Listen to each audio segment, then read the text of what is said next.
Don't know where that was going. I was like, you know what? Make it sassy and then make it classy. So what's happening, everybody? Welcome back to today's video. And I thought, you know what? Just like we did with the Squire, I want to do 5 things you didn't know about Epiphone, because to be honest about the Epiphone brand, I really didn't know a lot about it. And I learned quite a few things that just to me were fascinating. So if you don't know what's going on exactly, we are actually giving this guitar away. You enter it with this video right here. I will link it down below and in the cards and all that kind of stuff. If you want to win this, you totally can. It's very simple to enter.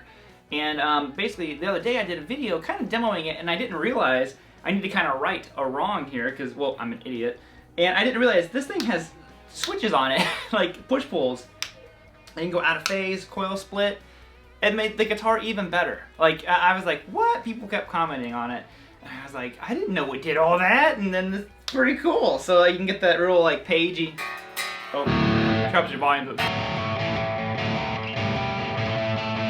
Out of phase sound if you want it. So, other than that, we're going to tune in here, throw down some stuff that you think people might not know about Epiphone down below in the comments, and we're going to get going. I got all this stuff from the Epiphone website, so if I say anything that's wrong, take it up with Epiphone, yo! Woo!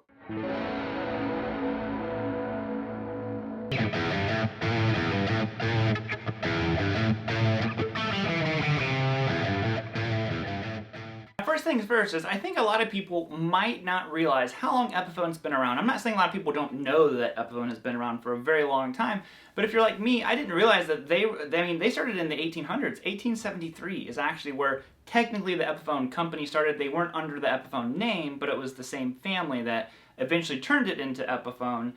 Started. So they've been making musical instruments. Now, of course, they didn't start with electric guitars. Electric guitar didn't exist back then. They were making mandolins and all that kind of stuff, and I thought it was really fascinating that they started in Greece, and eventually they ended up in, Manhattan, but they started over there. I think it was the taxes got increased so much over there, so they moved over here to the US and started it, and under the name, now I can't pronounce the name properly, Stethpalo? Is that how you would say that? But that was originally the name of the company. That's the family name. And that's where it all kind of started. So back in 1873, who knew?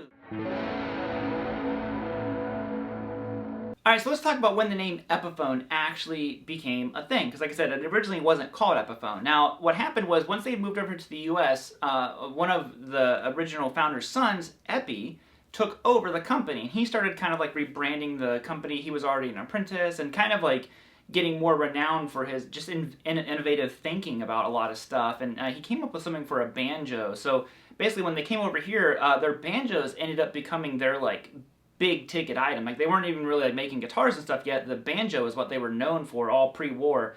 And what happened was, he wanted to rename the company, and he called it Epiphone. And what it actually means is, in Greek, phone is the word for sound. So he kind of combined his first name and then phone made Epiphone. So Epi or Epa, I'm not sure how you would pronounce his name correctly, but I thought that was fascinating. That I was like, oh, okay, so that's where the name came from. He just put together the Greek word for sound, put it with his first name, boom, Epiphone, you're good to go. Now, I know nowadays we know Epiphone as being kind of the more affordable line from Gibson, which is obviously eventually what Epiphone will become, but back in the day, in the 30s, that's not the case at all. They were like legit rival competitors with Gibson. Like, so much that they were like, in the 30s, they were going back and forth. Like, Gibson would come out with the L5, and then eventually Epiphone came out with the Emperor, and they were just kind of like bouncing back and forth, basically battling through all the 30s. They weren't this small company. They were like very much renowned. That's why you see a lot of these old vintage Epiphones. I think we all have such a skewed view on Epiphone. We're like, oh, those are those affordable ones. No. The old original Epiphones are like right on par with those old Gibsons and all that kind of stuff. So they are extremely well made, and actually that's what Epiphone became known for, was just how good of a quality instrument that Epi was making in his factory in Manhattan.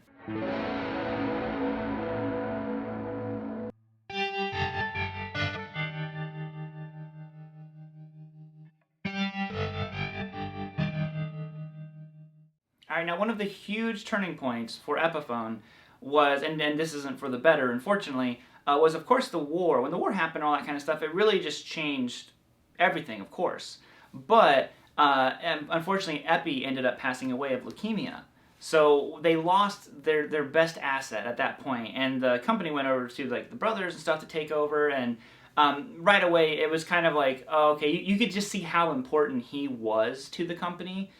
He was, the innovator. He was the one constantly thinking. They had moved into purchasing or making amplifiers, all kinds of stuff. Like they were really trying to branch out. But unfortunately, when he passed away, kind of that foundation of the company, I felt like, kind of went with it too. And eventually they ended up, being sold to Gibson. So as a lot of you guys know, Les Paul was working with the Epiphone company on his log guitar. There's a lot of speculation around, oh, did Epiphone actually make the first Les Pauls and then it went to Gibson? Like I said, I'm not going to comment on all that kind of stuff. But what I read was Les Paul actually recommended to McCarty to buy, there was a line of basses that Epiphone was making.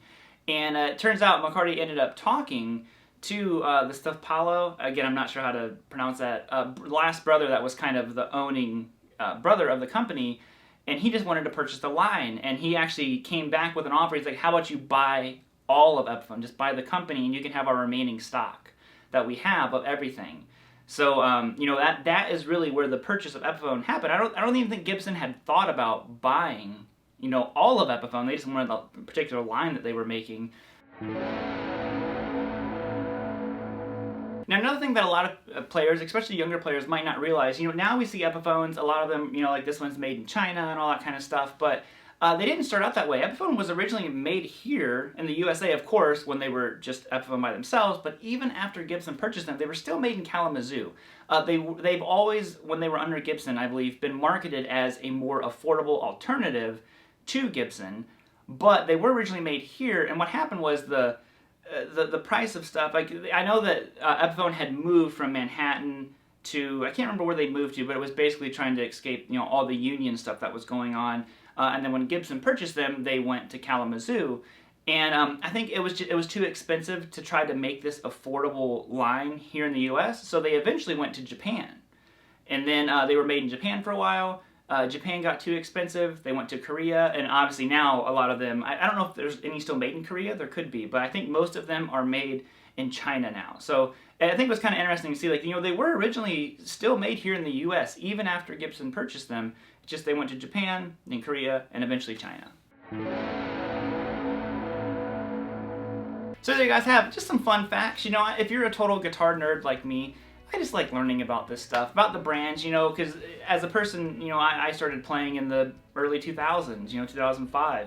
And there's so much as it went on since, obviously, like the 1930s, since that point. I'm just like, oh my God, like I didn't realize there's all this history behind this brand. And it's just fun to look back at a lot of that stuff. So let me know some of your Epiphone thoughts down below. And of course, like I said, if you want to win this here guitar, follow those links in the description or up in the cards. And you can enter it if you feel like it. So other than that, guys, I hope you all have a fantastic weekend. I should be live tomorrow. Fingers crossed. Last week, my back, I was having some back issues, so I couldn't do it. But should be live tomorrow. So I'll see you guys. Whoop, whoop.